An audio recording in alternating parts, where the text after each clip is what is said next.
በሳህሉ አምላክ አሜን። አቤቱ ቸር እግዚአብሔር አምላካችን ሆይ በዚህ ዕለት በዚህ ሰዓት በዚህ ስፍራ በቸርነትህ ስለሰበሰብከን ለዚህ ከፍተኛ ቀጠሮ ስላደረስከን ከሁሉ አስቀድሞ ቅዱስ ስምህን እናመሰግናለን። ቸር እግዚአብሔር አምላካችን ሆይ 2 ወይም 3 ሆናችሁ በስሜ ከተሰበሰባችሁበት እኔም ከዚያ በመካከላችሁ እገኛለሁ ብለሃልና በመካከላችን እንድትገኝልን ስብሰባችንን እንድትባርክልን ቃል ኪዳንህን እንድታጸናልን ልናውቀው የሚገባንን የሚጠቅመንን ትምህርት እንድታስተምረን አእምሮአችን ሊሸከመው ሊመረምረው ሊረዳው ሊጠቀምበት የሚችለውን ምስጢር እንድትገልጽልን ቅዱስ መንፈስህን እንድታሳድርብን ሀገራችን ኢትዮጵያን ኦርቶዶክሳዊ ተዋሕዶ ቤተክርስቲያናችንን ክርስቲያን ሕዝብህን በቸርነትህ እንድታስብልን እንለምንሃለን እንማልድሃለን። ክብር ምስጋና ለአብ ለወልድ ለመንፈስ ቅዱስ ይሁን ዛሬም ዘወትርም ለዘላለሙ አሜን። አባታችን ሆይ በሰማይ የምትኖር ስምህ ይቀደስ መንግሥትህ ትምጣ ፈቃድህ በሰማይ እንደሆነች እንዲሁ በምድር የዕለት ምግባችንን ዛሬ ስጠን በደላችንን ይቅር በለን እኛም የበደሉንን ይቅር እንደምንል አቤቱ ወደ ፈተና አታግባን ከክፉ ሁሉ አድነን እንጂ መንግሥት ያንተ ናትና ኃይል ምስጋናም ለዘላለሙ አሜን። እመቤታችን ቅድስት ድንግል ማርያም ሆይ በመልአኩ ቅዱስ ገብርኤል ሰላምታ ሰላም እልሻለሁ። በሐሳብሽ ድንግል ነሽ በሥጋሽም ድንግል ነሽ። የአሸናፊው የእግዚአብሔር እናት ሆይ ሰላምታ ላንቺ ይገባሻል። ከሴቶች ሁሉ ተለይተሽ አንቺ የተባረክሽ ነሽ። የማኅፀንሽ ፍሬ ኢየሱስ ክርስቶስም ምስጉን አምላክ ነው። ደስ ያለሽ ጸጋን የተሞላሽ እመቤቴ ሆይ እግዚአብሔር ከአንቺ ጋር ነውና ደስ ይበልሽ። ከተወደደ ልጅሽ ከጌታችን ከመድኃኒታችን ከኢየሱስ ክርስቶስ ምሕረትን ለምኝልን ኃጢአታችንን ያስተሰርይልን ለዘላለሙ አሜን። ኦ እግዚእ ኢየሱስ ክርስቶስ በከመ በሳህልከ ወምሕረትከ ስረይ ኃጢአቴ ወኃጢአተ ኩሉ ሕዝብከ ጌታዬ ኢየሱስ ክርስቶስ ሆይ እንደ ይቅርታ እንደ ቸርነትህ ብዛት የእኔንም የሕዝብህንም ኃጢአት አስተስርይ። በማወቅ ባለማወቅ በማሰብ በመክራት በመናገር የተፈጸመውን ሁሉ እግዚአብሔር ይፍታ። እግዚአብሔር ይባርክልን። ጥር 28 ቀን 1997 ዓመተ ምህረት ዛሬ የእግዚአብሔር የቸርነቱ መታሰቢያዎችን ከሆኑት ቀኖች መካከል አንዱ ነው። ጌታ በመዋዕለ ስብከቱ ወንጌልን ሲያስተምር በነበረበት ጊዜ ስራ ሰርቶ በዚያ ስራ መሰረት ሰፋ ያለ ትምህርት የሰጠበት ቀን ነው። እርግጥ የእግዚአብሔር ሁሉም ቀኖች የሥራ ቀኖች ናቸው። ሁሉም ቀኖች የታምራት ቀኖች ናቸው። ግን በመጽሐፍ ምልክት የተያዘላቸውን ብቻ እያሰብን በሱ እናዘክረዋለን።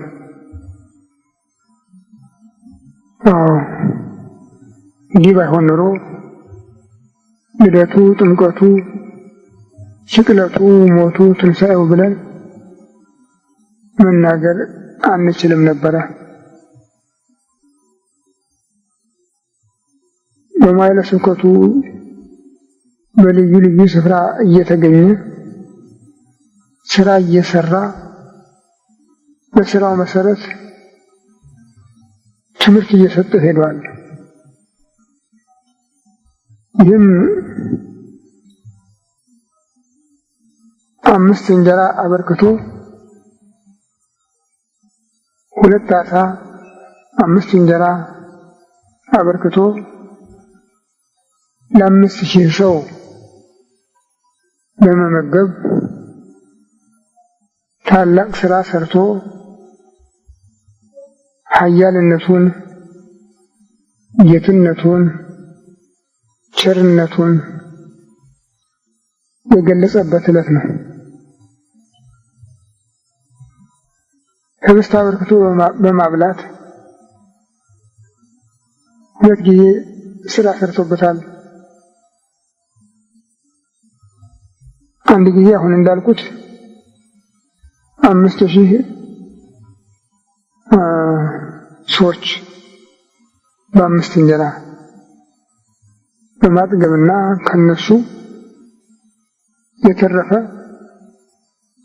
7 ቅርጫት ፍርፋሪ እንዲነሳ ያደረገበት ሲሆን ሁለተኛው ደግሞ 7 እንጀራ አበርክቶ ለ4000 ሰዎች በመመገብ 7 ቅርጫት ፍርፋሪ እንዲነሳ ያደረገበት ተአምራት ነው።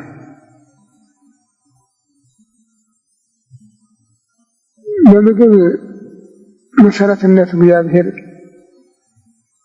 በብሉይ ኪዳንም በሐዲስ ኪዳንም የሥራ ምልክት አሳይቷል።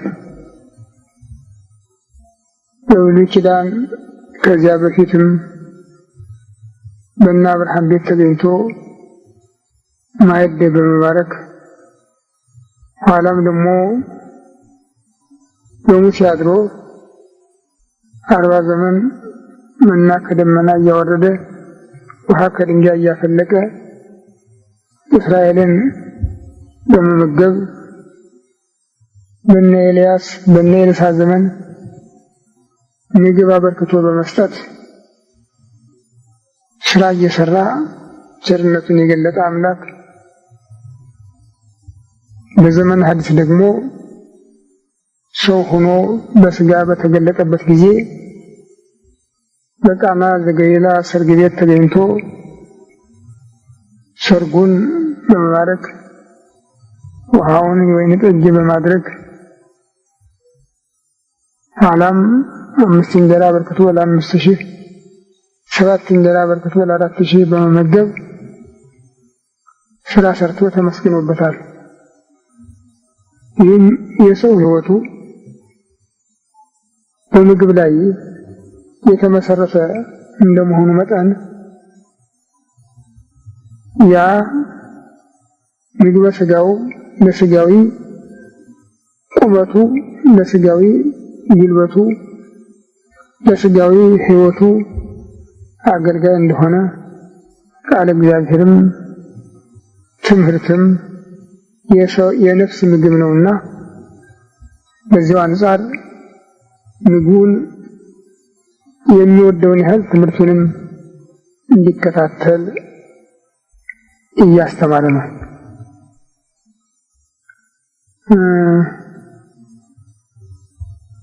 ይህንንም ወንጌላውያን በልዩ ልዩ ስፍራ ጽፈውታል። ቅዱስ ማቴዎስ በምዕራፍ 14፣ ቅዱስ ማርቆስ በምዕራፍ 6፣ ቅዱስ ሉቃስ በምዕራፍ 9 ጠቅሰውታል። ቅዱስ ዮሐንስም በምዕራፍ 6 ጠቅሶታል። ነገር ግን የወንጌላውያን አጻጻፍ ይለያያል። አንዱ ያሳጠረውን አንዱ ያስረዝማል፣ አንዱ ያጠበበውን አንዱ ያሰፋል። በዚህ መሰረት 3ቱ ወንጌላውያን ማቴዎስ፣ ማርቆስ፣ ሉቃስ ህብስት አበርክቶ መመገቡን ብቻ ሲጽፉ ታምራቱን ሲገልጡ፣ ቅዱስ ዮሐንስ ግን በዚህ ትምህርት መሰረትነት ሌላ ሰፋ ያለ ትምህርት ጌታ የሰጠበት መሆኑን ጠቅሶ በምዕራፍ 6 ስለ ሥጋው ደሙ ጽፏል። ማቴዎስ፣ ማርቆስ፣ ሉቃስም ስለ ሥጋው ደሙ የጻፉበት ቦታ አለ። እነሱ ሐሙስ ማታ የሆነውን ጠቅሰው ሥርዓተ ቁርባንን ማሳየቱን ያንንም እንድንከታተለው ማዘዙን ይፍቀዱ እንጂ ይጻፉ እንጂ ከዚህ በላይ ሰፋ ያለ ትምህርት አልሰጡም። ቅዱስ ዮሐንስ ወንጌላዊ ግን ጌታ ራሱ ቃል በቃል የተናገረውን የሥጋው የደሙን ምስጢረ ቁርባንን ማለት ነው። ምስጢረ ቁርባንን ሰፋ አድርጎ በምዕራፍ 6 ገልጦበታል። መነሻው ግን ይህ የአምስት እንጀራ ማበርከት ጉዳይ ነው። ጌታ በየደረሰበት ድውያንን የመፈወሱ ተአምራት ለሁሉም ሰዎችን የሚጠራ አንድ ሐዋርያ ነበር ማለት ይቻላል። ከሩቅም ከቅርብም ዛሬ እንኳን ያለ ወጪ ያለ ደይ ጥናት በቃል ብቻ ሙሉ ፈውስ የሚሰጥ ባለስልጣን ይቅርና ብዙ ገንዘብ ወጥቶ ከብዙ ሩቅ ቦታ መጥቶ የሚታከሙበት ሐኪም ቤት ካለ እንኳን ርብርቡ የዚያኑ ያህል ነው። ጌታ ግን ይህን የሚጠይቅ አልነበረም።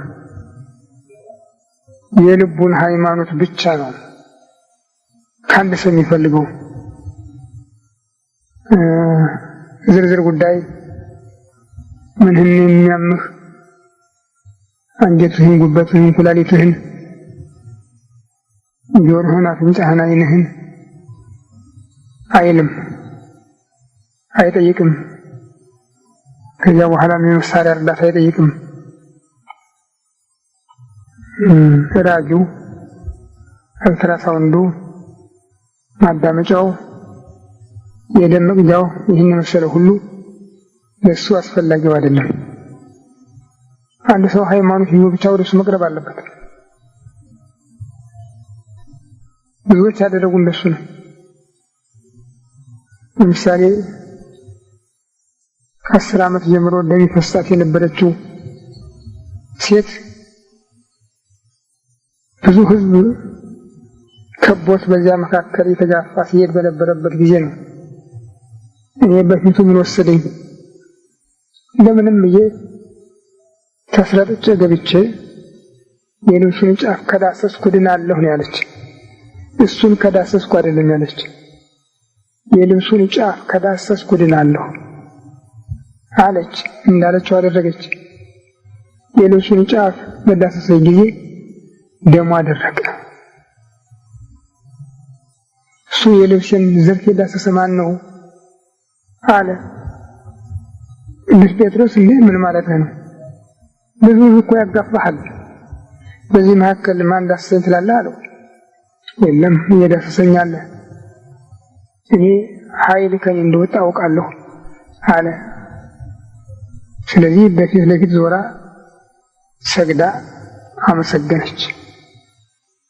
ኃይሉንም ቸርነቱን ጌትነቱንም ገለጠች። እንደ ሃይማኖትሽ ይሆንልሽ ነው ያላት። ሌላው ሁሉ እንደሱ ነው። በተለይ አንዲት ሴት ልጇ ታማባት ፈውስ ልትጠይቅ በመጣች ጊዜ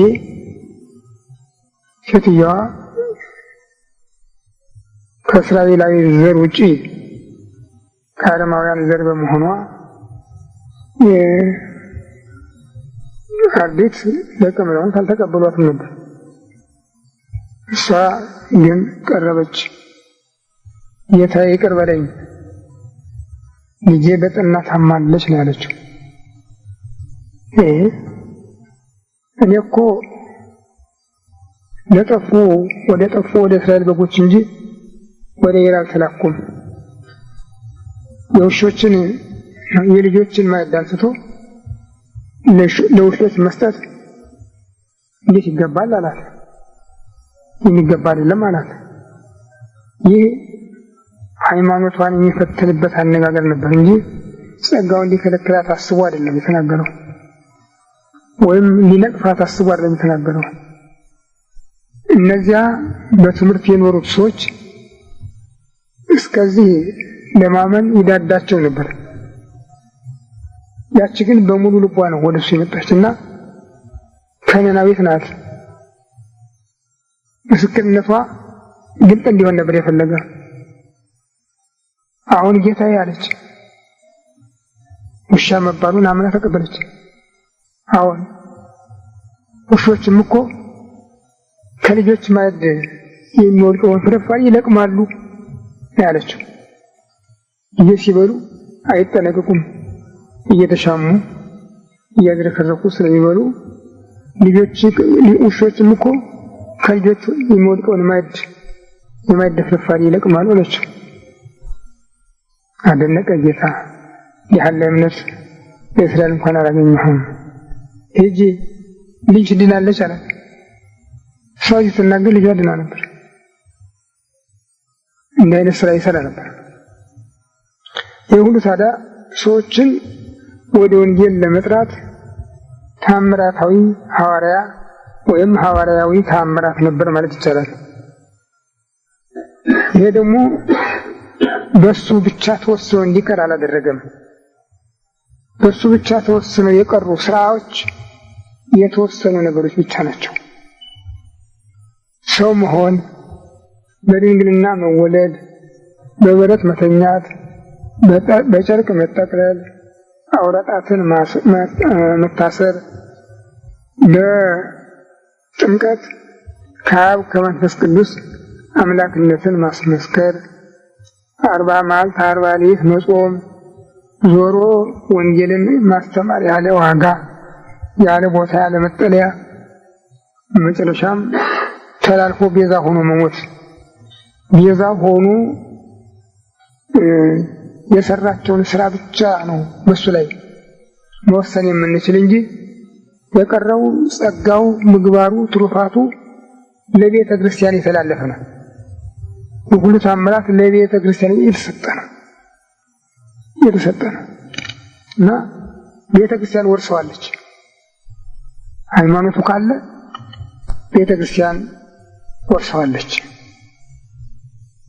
ፕሮቴስታንቶች በማያውቁት ቋንቋ ገብተው ካረገ በኋላ በአብ ቀኝ ከተቀመጠ በኋላ ያማልዳል የሚሉትን ነው እንጂ የምንቃወም፣ እኛም ቢሆን በዕለተ መስቀል አባ ሰረይሎሙ እስመ በዘያምሩ ይገብሩ፣ አባት ሆይ የሚሰሩትን አያውቁምና ይቅር በላቸው ብሎ ማስታረቁን መማለዱን እናውቃለን።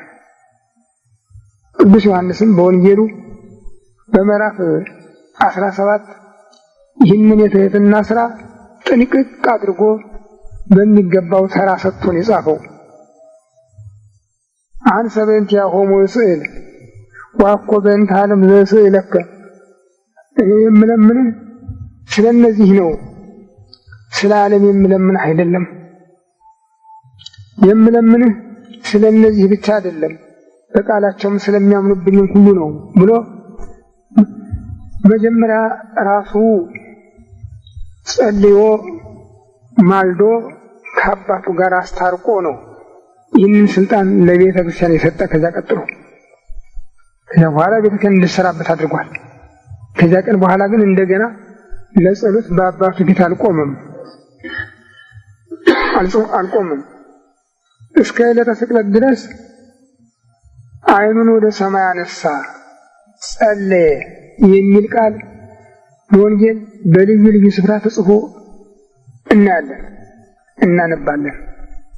ዛሬም በጠቀስነው በዚህ በበረከተ ኅብስት 5ቱን እንጀራ አንስቶ ወደ ሰማይ ተመለከተ፣ ባረከ፣ ፈተተ እና ስጡ አለን የሚል ይሄ ከነስርዓቱ ኃይሉንም ለቤተ ክርስቲያን ማወራረሱ ነው በስራ ኃይሉንም።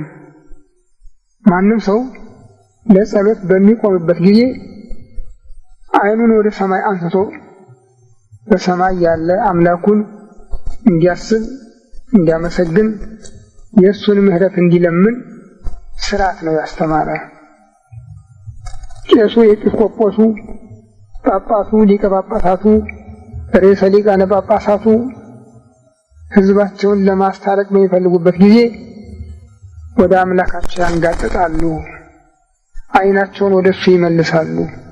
የእሱ አይን ቀንም ሌትም ወደ እነሱ የተከፈተ ነውና የእኛ አይን ይከደናል እንጂ የእሱ አይን አይከደንምና። ስለዚህ አይናቸውን ከአይኑ አገናኝተው የሚፈልጉትን ይለምናሉ። ልጆች ከወላጆቻቸው አይናቸውን ከአይናቸው አገናኝተው በሚለምኑበት ጊዜ ጥልቅ ርኅራኄ መፍጠር ይችላሉ በወላጆች ልቡና። በዚያ ጊዜ ልጆች የጠየቁትን መከልከል ወላጆች አይችሉም። ይህን ወደ ሰማይ አይኑን አነሳ የሚለው ለዚህ ነው። ይሄ ነው እንግዲህ በሰውና በእግዚአብሔር መካከል የነበረውን የጥል ግድግዳ ያፈረሰ። ቅዱስ ጳውሎስም ወአመሐሎ በመዋዕለ ሥጋሁ አባ ጸሎተ ወስኢለ ሀበ ዘይክል አድኅኖቱ እሞት፣ በዚህ በሥጋዌ ዘመኑ በነበረበት ጊዜ ከሞት ወደሚያድነው ጸሎትና ምልጃ አቀረበ ሲል የጻፈው ይህንን ነው። በጌቴሴማኒ ኦ አባ እመሰ ይትከሀል ትኅለፍ እምኔ ዛቲ ጽዋ፣ አባት ሆይ የሚቻል ከሆነ ይህች ጽዋ ከኔ ትለፍ ሲል የተናገረውን የጠቀሰው። ግን ከዕለተ ትንሣኤ በኋላ ጸለየ የሚል ቃል የለም። ባረከ ነው እንጂ ጸለየ የሚል ከዕለተ ትንሣኤ በኋላ የለም። ምልጃ አልቋል። ዛሬ መቀመጥ መነሳት የለም። መዋዕለ ሥጋዌ ያለፈ የተፈጸመ ስርዓቱም የተፈጸመ ስለሆነ በምስጢረ ቁርባንም ረገድ በምስጢረ መስቀልም ካቶሊኮች የሞተ የተሰቀለ ሥጋ ነው አምላክ አልሞተም ብለው ሲያስተምሩ ከኛ የሚለዩበት አንዱ ይሄ ነው። በምስጢረ ቁርባንም ፕሮቴስታንቶችም ካቶሊኮችም መታሰቢያ ነው እራት ነው ሲሉ ከኛ የሚለዩበት በዚህ ነው። እኛ ኦርቶዶክሳውያን ግን አምላክ ሰው ሆኖ ለመገለጥ እንደፈቀደ ሰው በሆነበት ስርዓት ተሰቅሎ ሞቶ ቤዛ ሆኖ ዓለሙን አድኗል። በህብስት በወይን ሥጋውን ደሙን ሰጥቷል፣ ሲሰጥ ይኖራል። ያም የምንቀበለው ቁርባን የአምላካችን ሥጋ የአምላካችን ደም ነው ብለን አምነን ነው የምንቀበለው። ይህንን ትምህርት ታዲያ በዚህ ክፍለ ታምራቱን መነሻ አድርጎ ሰፋ ያለ ትምህርት የሰጠበት ስለሆነ ወንጌላዊ ዮሐንስ በምዕራፍ 6 በሙሉ ይህን ብቻ ነው የጻፈው።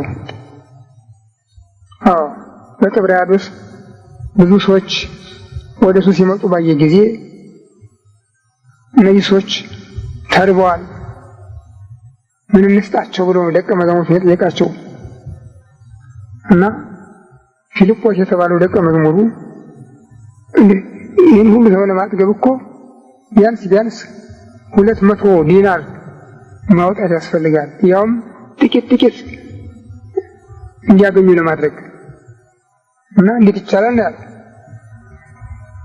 ሐዋርያው እንድርያስም ከዚህ አንድ ጉልማሳ 5 የገብስ እንጀራና 2 ዓሣዎች ይዘዋል፣ ግን ለዚህ ሁሉ ሕዝብ እንዴት ይበቃል ነው ያለው። በሉ እንጀራውና ዓሣውን አምጡ ለኔ። ሕዝቡን ግን በረድፍ 50 አድርጉና በመስክ ላይ አስቀምጧቸው ላይ አለ። ቦታው ለምለም ሜዳ ስለነበረ 50 አድርገው መደበው አስቀምጧቸው። ይገርማችኋል፣ በባል ሀገር በተለይ በዚህ በእኛ ሀገር የተስካር የሰርግ ሲባል እንደ ህዝቡ ብዛት ከ20 እስከ 50 በአንዳንድ ሌማት ይባላል። አንድ አቆልቋይ ከ20 እስከ 50 ሰው ነው የሚቀመጠው ግራቅኝ እየሆነ። በሞሰብ ደግሞ 5 ሰው ነው የሚበላ። አንድ ሞሰብ ዙሪያ 5 ሰው ነው። ከዚህ ጎደል አይደረግም። ያው እንግዳ በሌለበት ቤተሰብ ብቻ ባልና ሚስት ብቻ በሆኑበት ካልሆነ በስተቀር እንግዳ ባለበት 5 ሰው ነው ለአንድ ሞሰብ የሚሰራ። በሞሰብ ከሆነ ያችን ቁጥር ጠብቆ ነው ማለት ነው። የታምራቱ ስርዓት በባህልነት ምን ያህል ጠልቆ እንደገባ ማየት ይቻላል። እና አልፈቅዶም በመቶ በ50 መቶውን 50ውን መልክ ሰጥታቸው አስቀምጧቸው ነው ያለ። ከዚህ በኋላ ህብስቱን አንስቶ አይኖቹን ወደ ሰማይ አቀና፣ አመሰገነ፣ ባረከ፣ ፈተተ፣ እንካችሁ ስጡ ሰጣቸው። አሳውንም እንደዚያው አደረገ። ከ5 እንጀራና ከ2 አሳ ተርፎ 12 ቅርጫት 12 መሶብ ተነሳ ነው የሚለው። 12 መሶብ ተነሳ። ይህን ትምህርት የሚያራምዱ 12 ሰዎች ተመርጠዋል። እነዚያ ናቸው እዚያ የፍርፋሪው መሰብሰቢያዎች። የትምህርቱ የታምራቱ ቅሬት በእነሱ ጭንቅላት ነው ለእኛ የደረሰው። ይህን ካደረገላቸው በኋላ ትቷቸው ሄደ። እነሱ የሚከታተሉ ጀመር እግር በእግር። እንዴ ይሄማ ሳያርሱ ሳይቆፍሩ ቁጭ ብሎ የሚያበላ ከተገኘ ንጉሥ ማድረግ ይህንን ነው አሉ። ይህን ተነሱ ስሩ የሚለውን አንፈልግም አሉ። ኢህአዴግ ይህን ሁሉ ያልሰማ እረፉ ቆፍሩ እያለ ያስተምረናል። ግን የዚያ ጊዜ የነበሩ ሰዎች ምን ያሉ አረጋ ሁሉ ኑሮ ማለት ይችላል። አንድ ሰው አንግሶ ቁጭ እያሉ ትንሿን እያቀረቡ ያችን እያበረከቱ መብላት ነበር። አጡት፣ ተከተሉት እና ሌሊቱን ሙሉ በባህሩ ላይ ሲፈልጉት አደሩ። እንኳን እነሱ ደቀ መዛሙርትም አላገኙትም። ግን ወደ ንጋቱ አካባቢ በባህሩ ላይ እንደ የብስ እየረገጠ ሲሄድ ደቀ መዛሙርት አዩት። ወደ መርከቡን በቀረበ ጊዜ ምትሃት መስሏቸው ነበረ። ጮኹ ይላል ወንጌል። አይዟቸው አትፍሩ እኔ ነኝ ብሎ ወደ መርከቡ ገባ። ከዚያም ወደ ወደቡ ወረደ። ህዝቡም በእግርም በመርከብም ብለው ተከተሉት። ብዙ መርከቦችም ነበሩ። ነገር ግን ከዚያ አለመኖሩን እያዩ እየተዉ እሱን ብቻ እየፈልጉ ነበረ። ፍላጎታቸው ግን አሁንም ያው ነበር እና ጠዋት ሲያገኙት መምህር ከየት መጣህ? እኛ እኮ ብዙ ደከምን አንተን እየፈለግን አሉት። እነሱ ትምህርቱን ይፈልጋሉ ብሎ እንዲያደንቃቸው ነበር የፈለጉ። አይ አይደለም፣ ታምራት ስላያችሁና ስለበላችሁ ስለጠገባችሁ እንጂ ስለ ታምራት አይደለም የፈለጋችሁኝ፣ እንጀራ ስለበላችሁና ስለጠገባችሁ ነው። ይህን ተውት እና ለኃላፊው መብል መጣላችሁ፣ መጋራችሁ፣ መድከማችሁ ይቅር። ይህንን እግዚአብሔር አባትሞታል አላቸው። እግዚአብሔር አባትሞታል ምን ማለት ነው? አትስሩ ማለት ነው። አርሳችሁ፣ ቆፍራችሁ፣ ደክማችሁ፣ ወጣችሁ፣ ወርዳችሁ አትብሉ ማለት ነው አይደለም። በስጋዊ መብል በኩል ያለው ህይወት በአዳም እና በሔዋን ተፈትኖ ያስገኘው ውጤት ሞት ብቻ ነው። አዳምና ሔዋን ይህችን ዕፀ በለስ ብትበሉ እንደ እግዚአብሔር ትሆናላችሁ ስለተባሉ ነበረ መረማመድ መዳፈር የሞከሩ። ግን ያተረፉት ሞት ብቻ ነው። ለልጆቻቸውም የዋረሱት ይህንኑ ነው። ድካምን፣ ህማምን፣ ሞትን፣ ችግርን፣ ጭንቀትን ይህንን የዋረሱ። አሁንም ዓለም ይህንን በመከተል ላይ ነው ያለ። ምንም ያተረፈው ነገር የለም። ይታገላል፣ ይጠራል። ሌላ ቀርቶ በማዳበሪያ በልዩ ልዩ እርዳታ ዘሩን አሳድጋለሁ ከማለት አልፎ ዘሩን ከዘር እያዳቀለ አዲስ ዘርም ማዋጣለሁ እያለ ዓለምን ከራብ አድናለሁ እያለ ይታገላል። ግን ከራብ ማዳኑ ቀርቶ ምንም ምልክት እንኳን አልታየም። እንዲያውም ያ የነበረው የጥንት ፍሬ መልኩን፣ ጣዕሙን፣ ኃይሉን እየለወጠ በመሄዱ በመጥቀም ፈንታ መጉዳት፣ በማዳን ፈንታ በሽታ መሆን ከማትረፉ በስተቀር ምንም አዲስ ነገር የመጣ ነገር የለም እና ይሄ በዚያ ለውጥ ግን የጌታ ስጋው ደሙ ተተክቶበታል።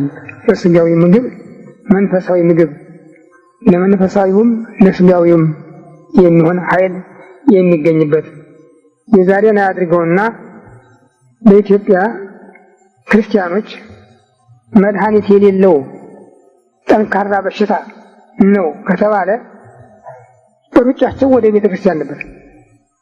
ለሁለት ነገር ያድነኛል ብለው በሙሉ ልባቸው በማመን ያንን እንኳን ባጣ በሞት ያጸድቀኛል በሚል በሁለት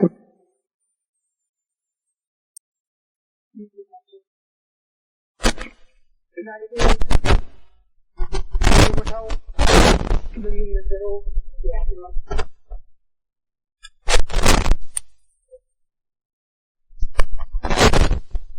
የዛሬ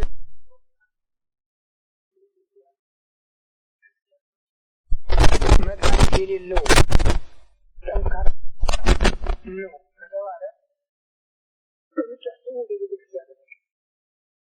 ለሁለት ነገር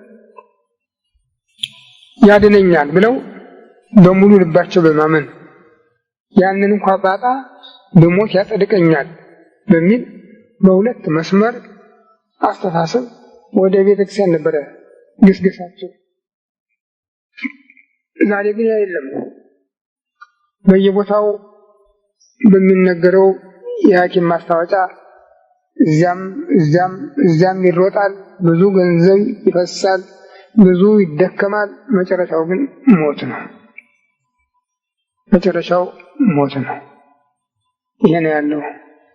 ይህንን መንፈሳዊ ሕይወት ካልተጨመረበት ለሰው ዘር የሚጠቅም ምንም ነገር የለም።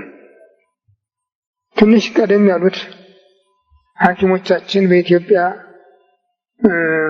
አንድ አርአያ ያሳዩ ነበር ይባላል።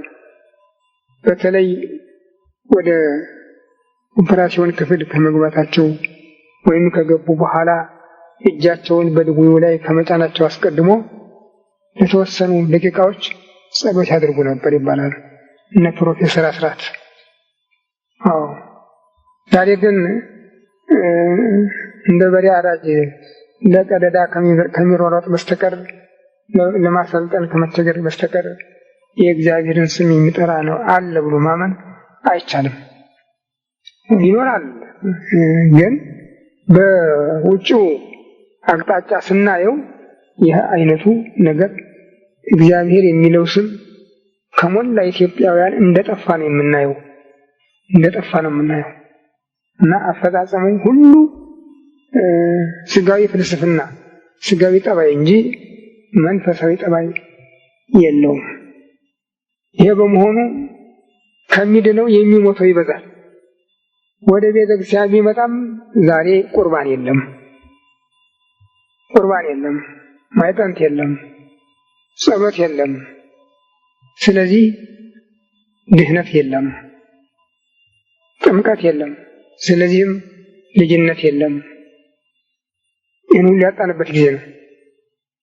ለዚህ ነው ጌታ ለኃላፊው ምግብ አትጨነቁ፣ ይህንን እግዚአብሔር አብ አትሞታል አለ። ምድራዊ ምግብ፣ ምድራዊ ጣጣ ከቁንጣን ጀምሮ ሌላውንም በሽታ ከማስከተሉ በስተቀር የሚፈይደው ነገር የለም። በመጠን ከተመገቡ፣ በመጠን ከተዳደሩ ስጋዊ ሕይወት ሊሰጥ ይችላል። ያም በሞት ይገታል። ስጋው ደግሞ ግን በስጋ ሕይወትም በሽተኞችን ከደዌያቸው ይፈውሳል፣ ከኃጢአታቸው ያነጻል፣ ከርኩሰታቸው ይቀድሳል። ልዩ ልዩ ጸጋ አለው። ልዩ ልዩ ጸጋ ይታደልበታል። ብዙ አሉ ቅዱሳን ራሱ ባለቤቱ ከቄሱ ጋራ እጁን እየዘረጋ ለምዕመናን ስጋውን ደሙን ሲያቀብል ያዩበት ብዙ ታሪክ ተመዝግቦ እናውቃለን። በእያንዳንዳችንም የደረሰ ታሪክ አለ። ስለዚህ እውነተኛ ምስክሮች ሆነን መናገር እንችላለን። በተለይ በታመምን ጊዜ በቀጥታ ሄደን ስጋውን ደሙን ስንቀበል ዕለቱን ነው ለውጥ የሚያሳየው። እዚያው ላይ እንዳለን የለውጥ ምልክት ያሳያል እና ከዚያ ጊዜ ጀምሮ ፈውሱ እየቀጠለ ይሄዳል። እዚያ አልፎ መንፈሳዊ ምግብነቱ የዘላለም ስለሆነ ለዘላለም ምግብ እንዲሆን ተወስኖ የተሰጠ ነው እና የተሰበሰቡ ሰዎች ግን አሁንም የልባቸው አልደረሰው ነበርና ምን እናድርግ? ምን ትመክረናለህ? ይህን እንድናገኝ አሉት። እሱ በላከው መኑ አላቸው። አይ ምን ታምራት አደርጋለሁ ለመሆኑ አይተን እንድናምንብህ አሉት። ያንን ያዩትን በተወሰነ ሰዓት ረሱት። ትናንት ያዩትን ዛሬ ረሱት። ትናንት 5 እንጀራ በርክቶ ለ5,000 ሰው በማብላቱ አድንቀው ፍለጋ ሄዱ። ለዚህ ነበረ። ግን ፍላጎታቸው ታምራቱን በማየት ለማመስገን ሳይሆን ቁጭ ብሎ ለመብላት ቁጭ ብሎ ሳይሰሩ ለመብላት ያሰቡ መሆናቸውን የገለጸባቸው አንዱ ይሄ ነው። እሱ ግን ያውቅባቸዋልና የምትፈልጉኝ ታምራት ስላያችሁ ለማመን አይደለም፣ እንጀራ ስለበላችሁና ስለጠገባችሁ ነው አላቸው። ታዲያ ወዲያውኑ ምን እናድርግ ብለው ከጠየቁት በኋላ እሱ በላከው መኑ ሲላቸው ምን ታምራት አደርጋለህ አሉት። እንደገና ወደ ታሪክ ተመለሱ። አይናቸው ያየውን ረስተው ወደ ታሪክ ተመልሰው አባቶቻችን እኮ አሉት። አባቶቻችን እኮ 40 ዘመን መና ከደመና እየወረደላቸው የተመገቡ ሰዎች እኮ ናቸው አሉት። እሱ ግን ይህንን ሐሳብ የቀሰቀሰባቸው እንደነሱ ትምህርት ቤት ሳይሆን ወደ ሌላ ትምህርት ሊስባቸው አስቦ ነው። ያንም ቢሆን አላቸው አኮ ሙሴ ዘወሀበክሙ ዘንተ ኅብስተ፣ ያንም ቢሆን ሙሴ አልሰጣችሁም፣ ግን አሁን አባቴ እግዚአብሔር ከሰማይ ኅብስት ሰጥቷችኋል። እንግዲህ የእግዚአብሔር ምግቡ ይህ ከሰማይ የወረደው ኅብስት ነው። እሱም እኔ ነኝ። ከኔ የበላ አይራብም አይጠማም አላቸው። ይህም አስጨነቃቸው፣ ከበዳቸው በጣም። እንዴት የዮሴፍ ልጅ እንዴት ስጋውን ሰጣቸዋል ይለናል ብሎ አስጨነቃቸው። ምን ቸገራቸው ነበር? እነሱ እሰጣለሁ ያለ እሱ ግን አባቴ የሳበው ካልሆነ በስተቀር ማንም ወደ እኔ ሊመጣ አይችልም። በነቢያት ሁሉም ከነቢያት ከእግዚአብሔር የተማሩ ይሆናሉ፣ ከእግዚአብሔር የተማሩ ይሆናሉ የሚል ተጽፏልና ከእግዚአብሔር ካልተጠራችሁ በስተቀር መምጣት አትችሉም አላቸው። አሁንም ግድ አሉት። ከእግዚአብሔር ከሰማይ የወረደ ኅብስት እኔ ነኝ፣ ከዚህ ኅብስት የበላ ይድናል፣ እሱም ስጋዬ ነው። የሰውን ልጅ ስጋ ካልበላችሁ ደሙንም ካልጠጣችሁ የዘላለም ሕይወት የላችሁም ብሎ ቁርጥ ባለ ቋንቋ ነገራቸው። ከዚህ በኋላ ስጋዬን የበላ ደሜን የጠጣ ከኔ ጋር ተዋህዶ ይኖራል፣ እኔም እሱን ተዋህጄ እኖራለሁ። ስጋዬን የበላ ደሜን የጠጣ የዘላለም ሕይወት አለው። እኔ ከሕያው አብ የተገኘሁ ሕያው እንደሆንኩ ስጋዬን የበላ ደሜን የጠጣም እኔን ስለበላ ሕያው ሆኖ ይኖራል ያለ። በእንቲአየ እኔን ስለበላ ነው እኔን ነው ያለ እና ይህ ትምህርት ደቀ መዛሙርቱን በጣም አስጨነቃቸው፣ ከበዳቸው። አምነው መቀበል ሲገባቸው እንዴት ይህን ማመን እንደሚቻል አሉ። አዎ ስጋ ወይም ደካማ ፍጥረት አንዳች ነገር ማድረግ አይችልም። መንፈስ ግን ሁሉን ማድረግ ይቻላል።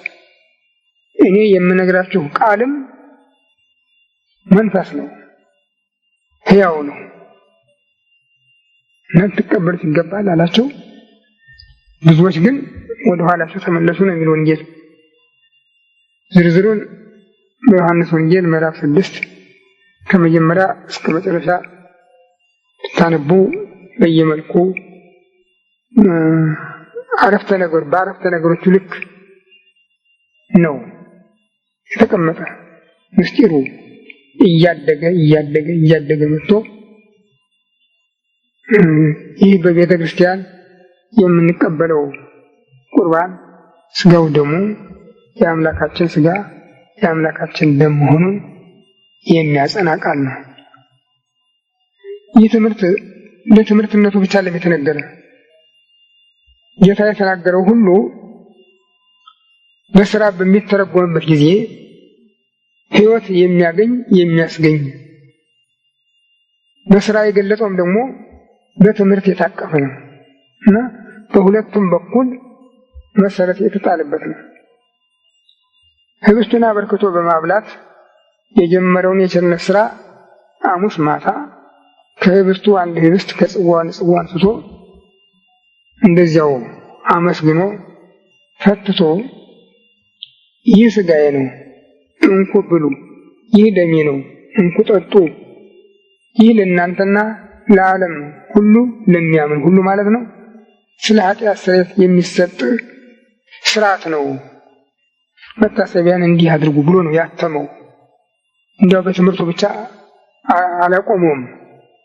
ኋላም ሐሙስ ማታ እንዲህ ብሎ ስርዓቱን በማጽናት ለቤተ ክርስቲያን ስርዓት አድርጎ አስተላልፎታል እና ቤተ ክርስቲያናችን 5 አዕማደ ምስጢር የምትላቸው የትምህርት ክፍሎች አሏት። የሃይማኖትን ትምህርት ባጭሩ የምታስተምርባቸው የመጀመሪያው ምስጢረ ሥላሴ ይባላል። እግዚአብሔር አንድ አምላክ ተብሎ የሚታመን የሚመለክ የሚጠራ ሲሆን ግን በአካል በኩነት በግብር በአካል ግብር ማለት ነው 3 እንደሆነና ግን በአምላክነት በጌትነት በስራ አንድ መሆኑን የምታስተምርበት ነው። ሁለተኛው ምስጢረ ሥጋዌ ይባላል። ከሦስቱ አንዱ አብ ወልድ መንፈስ ቅዱስ አንድ አምላክ ብለን ከምናምንባቸው በምስጢረ ሥላሴ ከተማርናቸው ከነዚህ ከሦስቱ አንዱ አካል ከሰማየ ሰማያት መውረዱን ሰው ሆኖ ከቅድስት ድንግል ማርያም በማኅተመ ድንግልና መወለዱን ተወልዶም ተሰቅሎ ሞቶ ቤዛ ሆኖ ዓለሙን ማዳኑን የምታስተምርበት ክፍለ ትምህርት ነው። ሦስተኛው ምስጢረ ጥምቀት ይባላል። ይህም ሰው የሆነው አምላክ በ30 ዘመኑ በፈለገ ዮርዳኖስ በእደ ዮሐንስ ተጠምቆ የባሕርይ አምላክነቱን ከአብ ከመንፈስ ቅዱስ አስመስክሮ ጥምቀትን በጥምቀቱ ቀድሶ በስሙ ለሚያምኑ ሁሉ የእግዚአብሔር ልጅ የሚሆኑበትን ብሬት ዮርዳኖሳዊት ማኅፀን መፍጠሩን የምንማርበት ነው። ይህንንም ሂዱና እስከ ዓለም ዳርቻ ድረስ አስተምሩ፣ በአብ በወልድ በመንፈስ ቅዱስ ስም አጥምቋቸው ብሎ በትእዛዝ በማተሙ ቤተ ክርስቲያን ይህን ተቀብላ ምዕመናንን በጥምቀት የእግዚአብሔር ልጅ ለመሆን ታበቃበታለች። ይህ ምስጢረ ጥምቀት ይባላል። አራተኛው ምስጢረ ቁርባን ነው። እሱም አሁን ስንነጋገር እንደቆየንበት በሰፊው ቅዱስ ዮሐንስ በወንጌሉ በምዕራፍ 6 ገልጾታ ብያችኋለሁ። ጌታ ዝርዝር ትምህርት ሰጥቶበታል። እስራኤል አባቶቻችን መና በልተዋል ቢሉት ያ ሙሴ የሰጣቸው አይደለም፣ የምጽዋት ነው፣ ስጦታ ነው። ከዚያ የበለጠ ግን እግዚአብሔር ከሰማይ ምግብ ሰጥቷቸዋል። ያም ሥጋዬ ደሜ ነው፣ ከዚህ ህብስት የበላ አይራብም አይጠማም፣ እኔም በኋለኛይቱ ቀን አስነሳዋለሁ ብሎ ይህን ስጋ የበላ ይህን ደም የጠጣ ሞቶ እንደማይቀር ሞትን ሽሮ መቃብርን ተረግጦ እንደሚነሳና ለዘላለም ሕያው እንደሚሆን ቃሉን ያጸናበት ነው። ይህንንም ቃሉን በምሴተ ሐሙስ ይህ ሥጋዬ ነው እንኩ ብሉ፣ ይህ ደሜ ነው እንኩ ጠጡ ብሎ ህብስቱን ወይኑን የአምላክ ሥጋ የአምላክ ደም ወይም የራሱን ሥጋ የራሱ ደም አድርጎ ሲሰጥ ለቤተ ክርስቲያን እንዳስተላለፈው የምንማርበት ነው ምስጢረ ቁርባን የሚባለው። አምስተኛው ምስጢረ ትንሣኤ ሙታን ይባላል።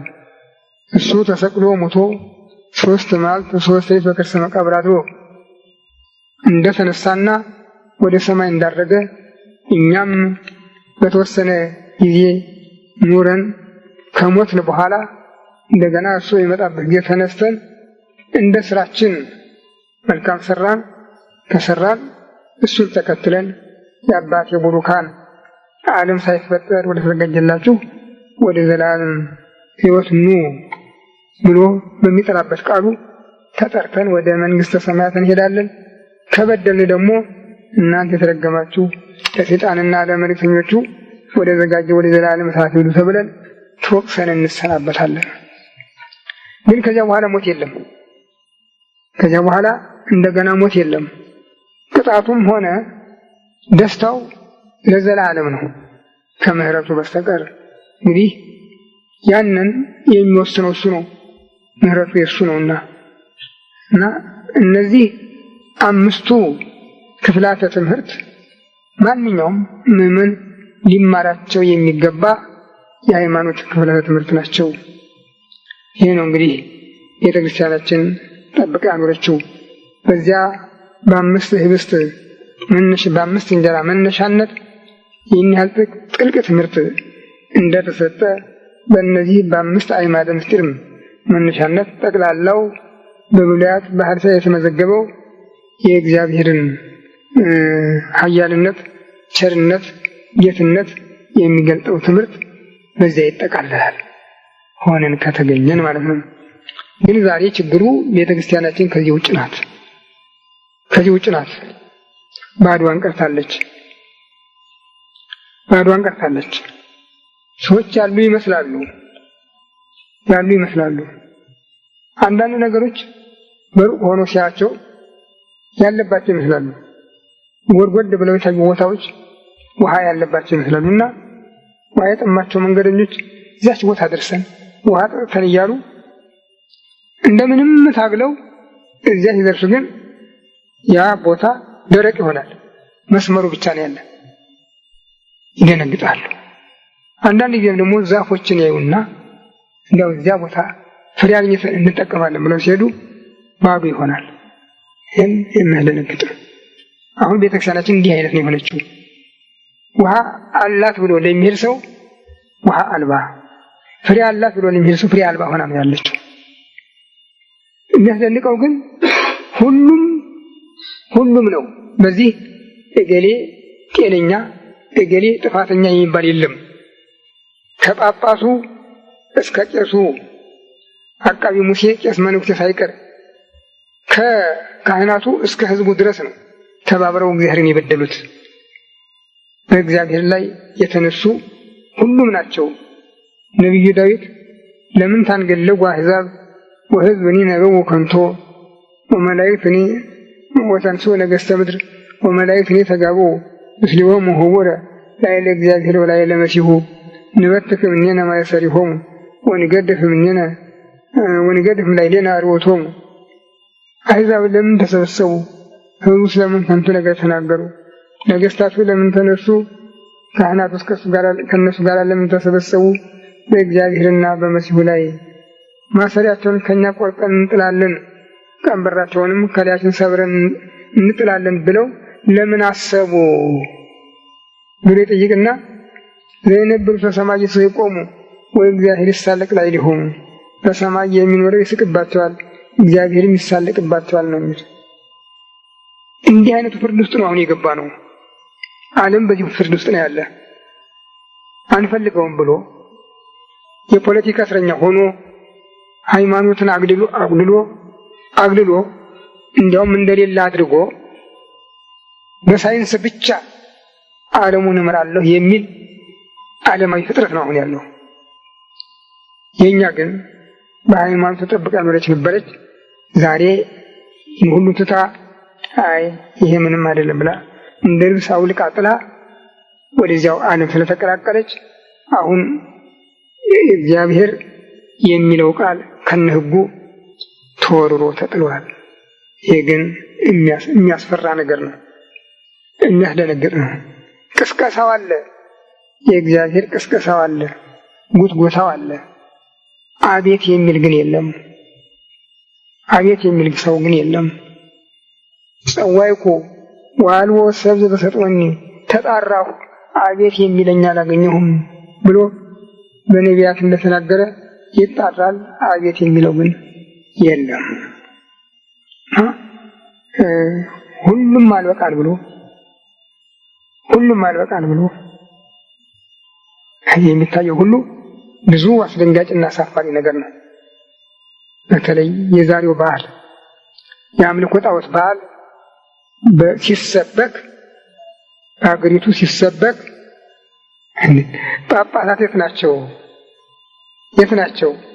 ካህናት የት ናቸው? እጅግ የሚያሳዝን አይደለም? እጅግ የሚያሳዝን ነው። ምናልባትም ይሄ ነገር እየገፋ መጥቶ ቁርጥ ፍርድ ሊያስፈርድ ይችል ይሆናል፣ አይታወቅም። ያው እኛ አንፈልግም ብንለው እሱ እንዲያው እንዲህ በቀልድ የሚሸኝ አይደለም። ማሰሪያውን ቆርጠን እንጥላለን፣ ቀንበሩንም አውርደን እንሰብራለን ይላሉ። ግን በሰማይ የሚኖረው ይስቅባቸዋል፣ እግዚአብሔር ይሳለቅባቸዋል ነው ያለ። ይህ ቅጣት ከመድረሱ አስቀድሞ ወደ ንስሐ ልንመለስ ይገባናል። እግዚአብሔር አምላካችን ቀና ልቦናን ይሰጠን፣ ፈቃዱ ይሁንልን። በስመ አብ ወወልድ ወመንፈስ ቅዱስ አሐዱ አምላክ አሜን። አቤቱ ቸር እግዚአብሔር አምላካችን ሆይ በዚህ ዕለት በዚህ ሰዓት በዚህ ስፍራ በቸርነትህ ስለሰበሰብከን ለዚህ ከፍተኛ ቀጠሮ ስላደረስከን ከሁሉ አስቀድመን ቅዱስ ስምህን እናመሰግናለን። ቸር እግዚአብሔር አምላካችን እስከ ዓለም ፍጻሜ ከእናንተ ጋር እንብልሃልና እንዳትለየን፣ እንዳትርቀን፣ እንድታደገን፣ እንድትጠብቀን ከመከራ ሥጋ ከመከራ ነፍስ እንድትሰውረን እንለምንሃለን፣ እንማልድሃለን። ክብር ምስጋና ለአንተ ለቸር አባትህ ለመንፈስ ቅዱስ ይሁን ዛሬም ዘወትርም ለዘላለሙ አሜን። አባታችን ሆይ በሰማይ የምትኖር ስምህ ይቀደስ፣ መንግሥትህ ትምጣ፣ ፈቃድህ በሰማይ እንደሆነች እንዲሁ በምድር ትሁን። የዕለት ምግባችንን ዛሬ ስጠን፣ በደላችንን ይቅር በለን እኛም የበደሉንን ይቅር እንደምንል፣ አቤቱ ወደ ፈተና አታግባን ከክፉ በለን። መንግሥት ያንተ ናትና ኃይል፣ ምስጋና ለዘላለሙ አሜን። እመቤታችን ቅድስት ድንግል ማርያም በመልአኩ ቅዱስ ገብርኤል ሰላምታ ሰላም ነሽ፣ በሐሳብሽ ድንግል ነሽ፣ በሥጋሽም ድንግል ነሽ። አሸናፊ እግዚአብሔር እናት ሰላምታ ላንቺ ይገባሻል። ከሴቶች ተለይተሽ አንቺ የተባረክሽ ነሽ፣ የማኅፀንሽ ፍሬ ኢየሱስ ክርስቶስ ምስጉን አምላክ ነው። ደስታን ጸጋን የተሞላሽ እግዚአብሔር ከአንቺ ጋር ነውና ደስ ይበልሽ። ከተወደደ ልጅሽ ከጌታችን ከመድኃኒታችን ከኢየሱስ ክርስቶስ ምሕረትን ለምኝ ኃጢአታችንን ይቅር ለዘላለሙ አሜን። ኦ ሰላም ለኪ ማርያም ነፍሴ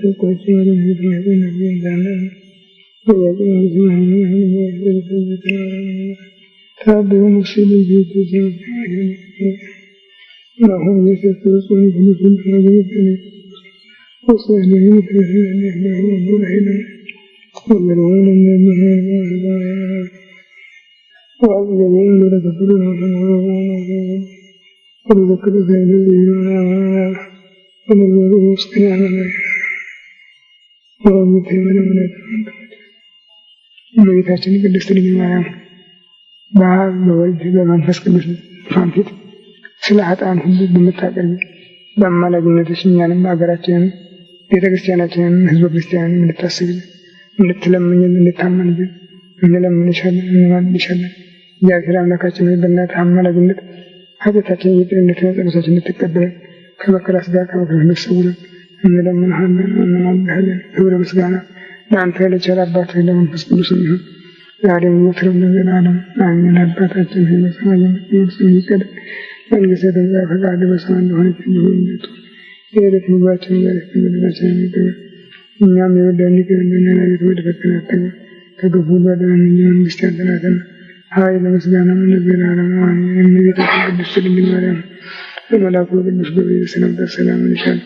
በሐሳብሽ ድንግል ነሽ፣ በሥጋሽም ድንግል ነሽ። የአሸናፊ የእግዚአብሔር እናት ሰላምታ ላንቺ ይገባሻል።